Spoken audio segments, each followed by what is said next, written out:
ज्ञानोबांचा दिव्य अनुभव आणि कार्याच्या मित्रासाठी कृष्णलीला बाललीला विनंतीत आहे.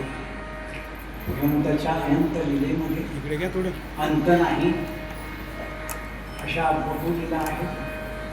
भगवान परमात्मा 5 वर्षाचे झाले आणि त्यावेळेला भगवान कृष्णाने हट्ट घेतला बालकृष्णाने, मला गाई राखायला जायचं. नंदबाबांनी बलरामाला बोलावलं, तू जबाबदारी घे तर आम्ही परमिशन देतो. गोपाळाने हट्ट धरला आणि त्यावेळेला या बालकृष्णाला सगळ्यांनी सजवायला सुरुवात केली. परमिशन मिळालं.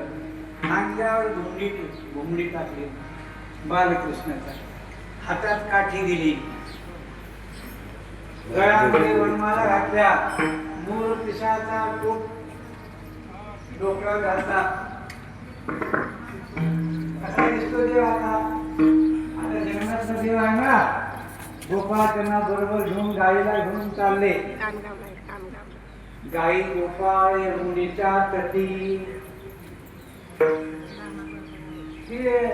दररोज यमुनेच्या काठावरून गाई चालायचं, संध्याकाळी यायचं, सकाळी जायचं. दिवसभर परमात्मा पाहायला मिळत नाही म्हणून गोकुळवासी असताना ज्या गवळणी होत्या, त्या गवळणी वेद गर्भामध्ये भगवत सुखाचा शोध घेऊन कंटाळा सापडलं नाही परमात्मा म्हणून गोकुळामध्ये अवतीर्ण झाल्या होत्या. नाच मागणी ते कुणीतरी खडी फोडणारा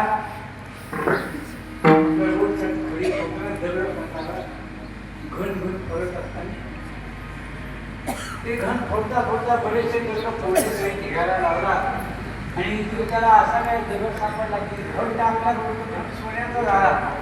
कशाचा झाला म्हणजे तो दगड काय असावा?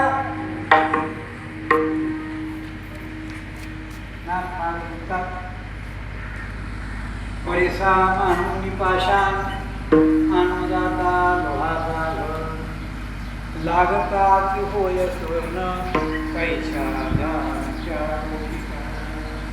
दगड फोडणाऱ्याला परिसराचं ज्ञान नव्हतं, पण परिसरावर घन टाकल्याबरोबर तो घन सोन्याचा व्हावा. तसा गोपिकांना परमात्म्याचं ज्ञान नव्हतं, पण परमात्म्याच्या दृष्टीचं दर्शन झाल्याबरोबर त्या गोपिका परमात्ममय होत होत्या.